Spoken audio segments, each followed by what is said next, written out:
discussion as we had, and we are very happy that brotherhood of the region, since we have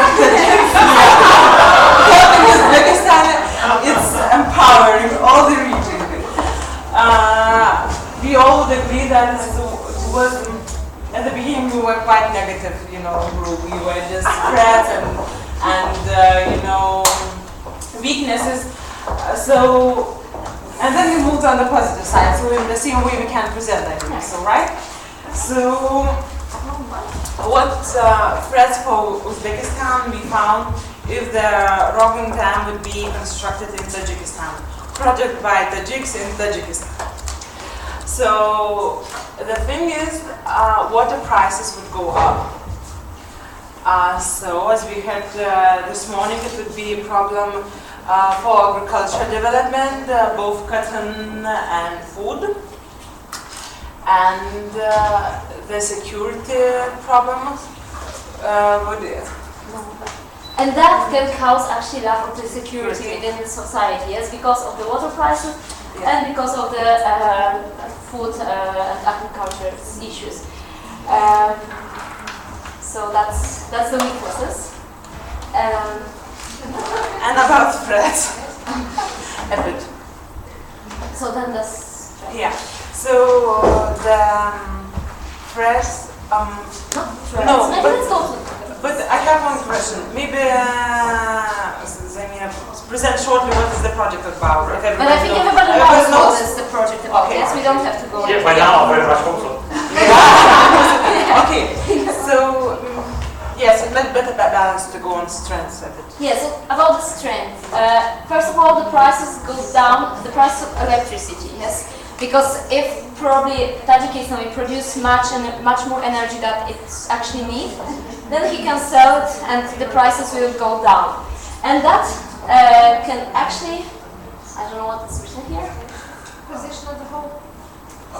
You mean the second? Yes. Oh, actually, and that can also influence on the position of the whole Central Asian region. And it means that, for example, investor will be more interested in this region and into development this region. So that can be also affect the Uzbekistan, even if it's going to be built in Tajikistan. And then we have the opportunities and threats. So a bit on the threats. Since the plant would be built, Tajikistan would not sell what? So, of course, the threats are Tajikistan would not sell water to Uzbekistan. The problem is, of course, right now, Tajikistan and Uzbekistan, they exchange, yes, water for electricity. So the threats is that the Tajikistan will not be sell water to Uzbekistan because it will not need electricity anymore. Then Tajikistan would have the dominating position in the Central Asia region because it will be totally independent, yes, both for the water and for the electricity. So that's the domination of Tajikistan.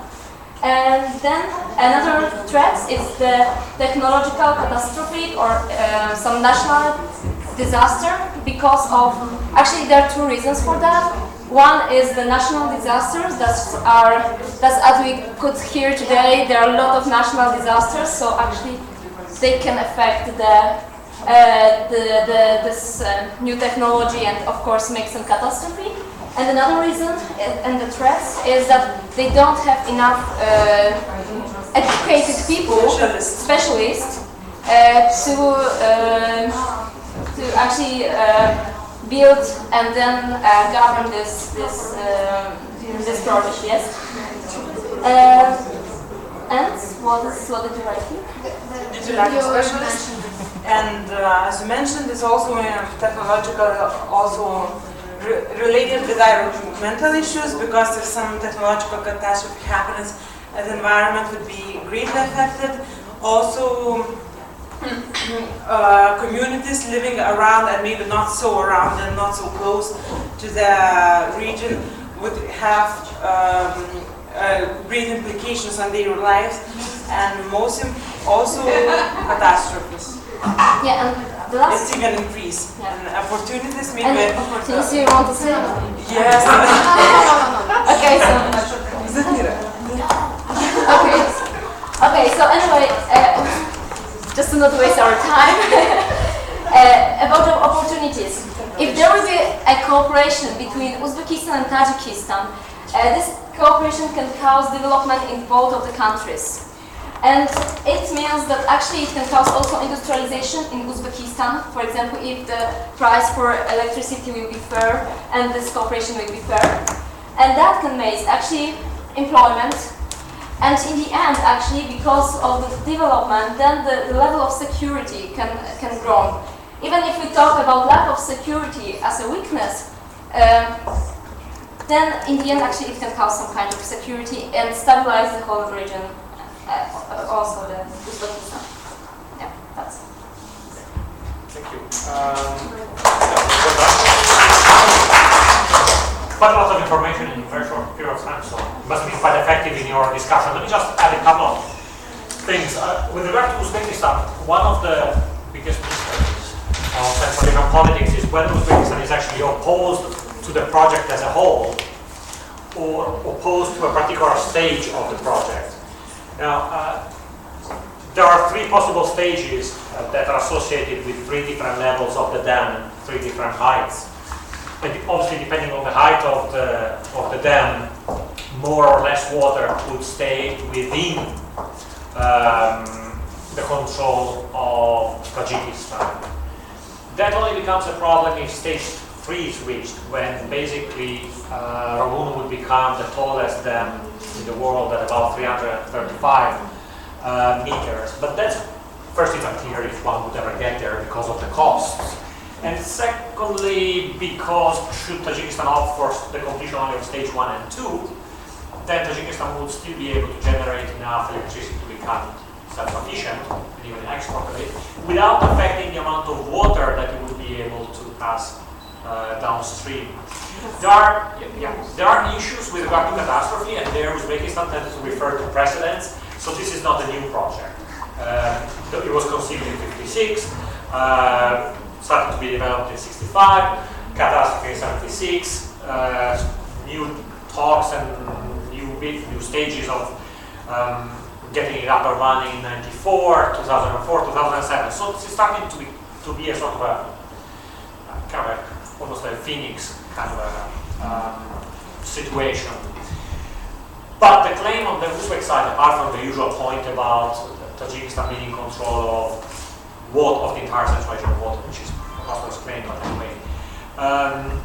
The other issue has to do with the fact that should a catastrophe happen, as it did before, then not only entire villages would be totally wiped out in Tajikistan, but the floodings would go as far down as Turkmenistan, so Uzbekistan gone and Turkmenistan as well. That's not getting wishful thinking. So, no, but apart from that, okay, let's move on. So, included. All right, okay, perfect. Thanks. Thank you very much. Well done. Thanks. And thanks to very special of you. Yes.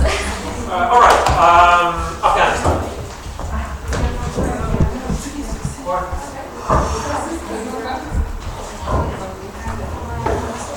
Now we allow everybody to delete it and look at their own version.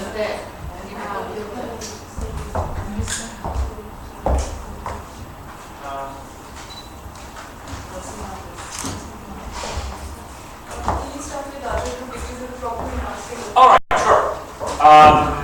Let's move then with the promoters of the project. Those that will take responsibility for the success of the project.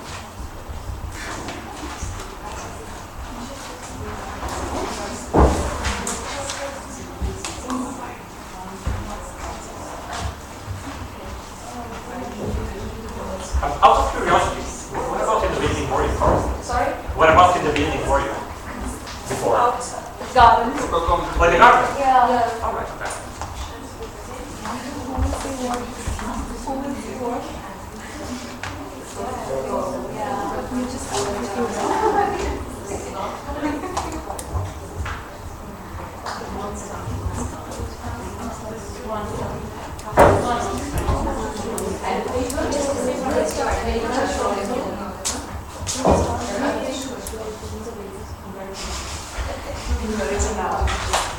Oh wow. Quite a lot of. Okay, maybe you don't have to go through the entire thing, you can pick on the most important part. Otherwise we'll be here next week too. We are going to discuss a case study which is on Rogun Dam, which is in the southern Tajikistan area. It is proposed by Tajikistan, which started in 1959, but it couldn't complete even in 60 years, more than 50 years. Due to many problems, firstly because of the downfall of Soviet Union, because it started in the regime of Soviet Union, and later due to the lack of funds, due to international problems associated with the construction of the dam. Due to such problems, it could not start. There are some. We have done the SWOT analysis of the dam, and which has its own strengths, weaknesses, and opportunities and threats. Coming towards the strengths of the project, it will be one of the tallest and highest dam of the world, and due to its height, it has a strength that it will be able to store a large amount of water and can generate huge electricity. It will produce around 24 million kilowatt energy per hour when it will be functioning, which will be able to support the economy with 1 billion annually. And it will be able to provide employment to thousands and thousands of people of Tajikistan, and the development of infrastructure is another important strength of this project. It will improve the economic situation of Tajikistan, and it will improve the flow of investments from outside because of the electricity generation capacity of the dam. And social situations are also expected to be improved just because of the economic impact it will cause. There are many negative impacts which it will cause, needs will discuss that. Would you like? Or me? About weaknesses? Yeah. Okay. It looks like there will be more weaknesses than strengths, but the strengths I think are slightly more, they weigh a bit more. The weaknesses of course are many, but perhaps not that relevant, all of them. So just to go through a couple of them, first would be the environmental concerns and economical concerns, that the agricultural areas near the banks of the river will be flooded with polluted water. That's the environmental concern. Also changes in the structure. It could become an industrial area rather than a nice maybe green area that's there right now. We could have cultural clashes because the population living there is 90% of Muslim population, and they have a lot of cemeteries there which should be relocated. That's a very serious issue to take into consideration. Another problem is that they started the construction. We decided to go ahead with the dam before having any feasibility studies, but since we're waiting for them now, I think that's going to be fixed. Tens of thousands would be resettled, and resettlement, even if done according to the World Bank guidelines, even if we give money, could not, in all cases or in all instances, prevent all the social problems that could happen: family ties, jobs being far, lack of jobs in the new area, or the impossibility to travel back to the old job, family ties, social cohesion, losing houses, means of living, means of production, and so on. Of course, one of the main ones is that it could worsen the relationship with the Uzbekistan government, but at the same time, we believe that if we do this properly, it could strengthen actually the relationship with the country, and it decreases the chances to develop the area for tourism if we would ever consider the area as being relevant for tourism. And that, I hope I didn't forget any really important one. Lack of consultation with local communities, environment, NGOs, neighboring governments, because it's hard to coordinate such a... Who's going to pay for that? Of course, that would be super materialistic. Marx would have been proud, but who's going to pay for it? Well, one of the weaknesses, who's going to... The compensation? No. Oh, we're going to think about that. Forget forget about the local population. No, I mean the project is likely to be very expensive. So perhaps It's going to bring a lot of profit, so we assume it's going to even out. If I'm not wrong, the project has been suffering this problem of funding, and then is the private company which has come with now again it's stalled. So that just shows, that is again one of the weaknesses is that there was no far-sighted planning of starting the project where the revenue would come, leave aside the assessment of the damages or the strengths that will have gone in. So that is one of the biggest weaknesses, and that's why it's stalled. So let's now move briefly to the opportunity that this project can bring not only to Tajikistan but also to the neighboring countries. First of all, Tajikistan, since it will be the hugest, one of the hugest dams in the world, will be able to export electricity to the neighboring countries, which is mutually beneficial because someone gets electricity, someone gets money for this electricity. But in our case, it's Tajikistan. Then we also think that this project might give push to regional development because of the income, because of building new infrastructure and new opportunities for people, and etc. That's already going to be said, I think. And then closely related urbanization of the area, which can from one side be seen as a negative point, but then it brings improvement into people's life. And then cross-border cooperation, if we're being really optimistic and hope that the countries like Tajikistan, Uzbekistan will manage to overcome their clashes over this project, probably it can become a point of actually mutual cooperation, not only between these two countries, but also as said about with the other neighboring countries. That's a really important one, given that one of the added values of the project would be exactly to create a new electricity grid for Central and South Asia, which would come to replace the one that used to be there in Central Asia that no longer exists now, tying in all the five republics together. The risk is that should Uzbekistan continue to oppose this, then Uzbekistan would not benefit from this. And at the moment, the selling point, in fact, would be to have this north-south electricity grid, which would tie in Kyrgyzstan, Tajikistan, and then South Asia, which would be a big plus. And the threats, looking at the threats, it's an extension of the weaknesses. And assessment of the threats is again difficult because the project is not, it's still stalled and it's still not functioning. And but the thing is that environmental threat, which was earlier addressed, was that if in case of any natural calamity, it can have a lot of damages. There can be possible cultural clashes. The third, domestic cultural clashes between Muslims.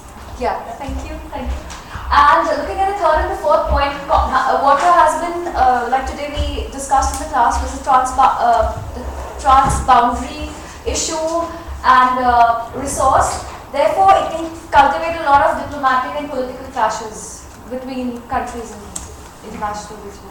Because the water goes to Uzbekistan, so this will be a conflict for management of water. So the water don't go to Uzbekistan.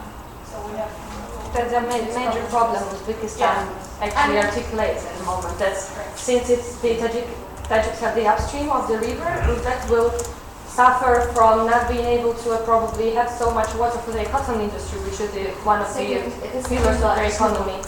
And then also what I read from Tajik news that they see the Uzbeks a reaction, like a negative reaction from this project, because in a way that Uzbeks would be afraid of losing their kind of electric hegemony in the region, so they will not be leaders anymore. So they're losing leadership in the region. Well, creating mutual dependencies is always I think that's one of the main points of the contentions, but also that's one of the most confusing parts of the whole thing, because I was mentioning earlier,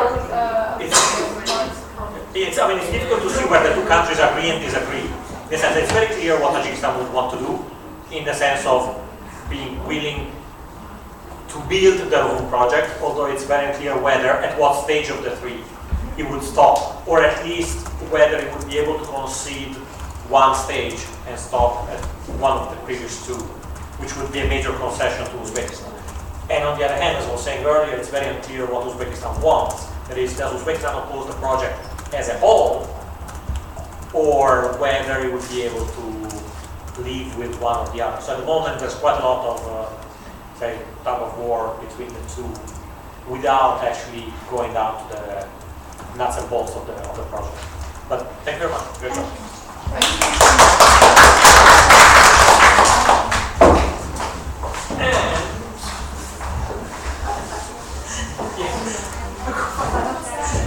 Yeah. Sure. Oh yeah.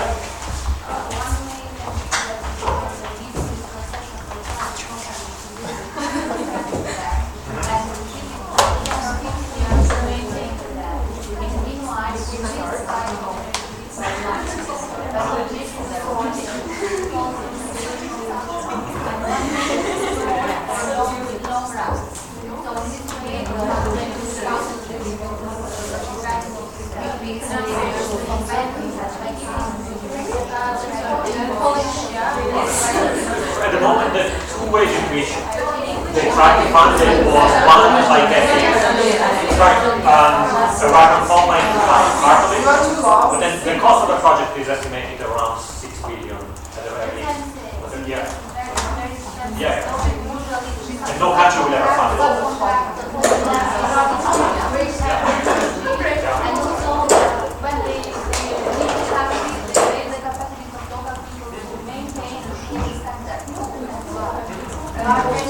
bring that screen back because the light reflects from the board? Can we start? Thank you. We allow you to write a bit on the corners. Can we start? So our country is Afghanistan. Yeah? We decided that we first have to start with the map, because this is how we started to think about this project. So Afghanistan is over here. You see, this is Afghanistan. This is Afghanistan. Careful with the marker. Yes. What about this river? This river is in Tajikistan, so it originates from Tajikistan. So this is Tajikistan. People cannot see because of the lights.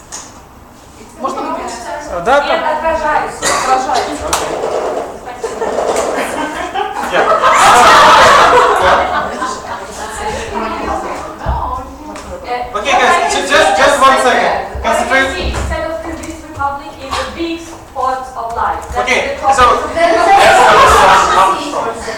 follow my marker. Okay? So this is Tajikistan, and the river Vakh is flowing from here to here. You were saying about the marker? From here to here. Yeah, so this is river Vakh. This is Tajikistan, and this dam will be built somewhere here. And then it joins another big river. This is Amudari. Yeah. It flows to the Aral Sea. So it flows. So Afghanistan is over here. So then this river Amudari goes through Turkmenistan, through Uzbekistan, and then to Aral Sea. Yeah. So basically, river Vakh probably is much smaller than Amudarya. So what will be the impact on Afghanistan, Turkmenistan, and Uzbekistan?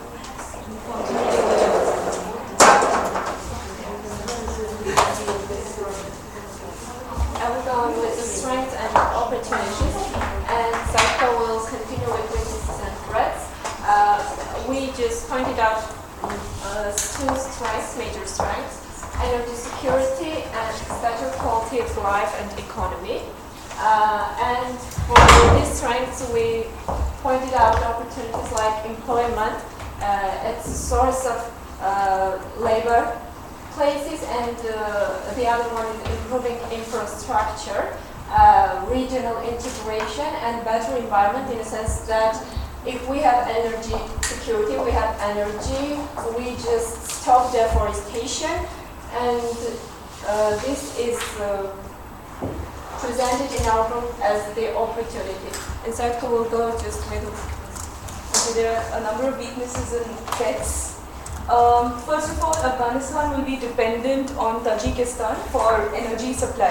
So Tajikistan would have a monopoly over Afghanistan in terms of the tariffs, because whatever it the area in which Afghanistan is presently, there is lack of electricity. So there is a major dearth of supply for electricity. Tajikistan will have a monopoly in terms of that, and it can, utilize it in a negative manner, and Afghanistan would be at a loss always. Funding of the infrastructure. Wherever you are generating electricity, you would need a grid supply. And for that grid to be made, you need funding from international agencies, and it will always come in the form of a loan. Nothing comes for free. So that would again be a weakness for the area. In terms of threats, Afghanistan is at a lower lying area. If we see the watershed map, resettlement and rehabilitation would be a major issue, because in case of any natural calamity like flooding, the river always takes its natural course, not the course which you force it to go into. So the people who are living in the downstream areas, which is obviously Afghanistan, would be affected in terms of any natural calamity, be it flooding or earthquake or tsunami would come. Anyways. Conflict on water sharing. There would be a major issue on water sharing and the percentage which can be used for dams by Tajikistan and the percentage which it has to leave for the lower country, that is Afghanistan. And when it comes to water sharing, there would also be a loss of biodiversity in the low-lying areas, because whenever we leave water in the lower areas, it has been seen, this is my experience in my country already, that they leave lesser amount of water, which affects the ecosystem surrounding presently in the river, because the amount of water reduces and it affects the marine life especially. Also, there would be an effect on agriculture along the river in Afghanistan, in case there is any. If there are any croplands, the amount of water which would go into the lower-lying areas would reduce, and that would further affect the canals and feeder systems and would result in a drought situation. Another point which we did not add here was agricultural areas near Tajikistan would eventually, once the area starts getting developed, would change into industrial pattern. The land use pattern would change. It would shift, resulting in that industrial belt generally throwing pollution into the river, which would further affect the downstream areas, which is Afghanistan. That's it. Yes, and maybe one point to conclude, maybe we can stress on the conflict and war in Afghanistan right now, but if the country has an adequate access to energy and will be energy secured, maybe their priorities from war and conflicts will be restructured to economic development. And since the country is having enough energy, they could start production and economic growth will be in a positive way. Can I ask if Afghanistan now use the energy of their own resources, or they also dependent on some other countries? See, Afghanistan is a war-torn area, and over there technology is a major issue. If technology transfer takes place and if they have enough resources or their own funding, they can definitely do that. But I don't see that amount of resources. They have natural resources, no doubt, but they do not have funding because of the civil wars or whatever issues which they have within their country. And that can be a major problem in development. And the most share of energy is imported from Tajikistan and neighboring countries.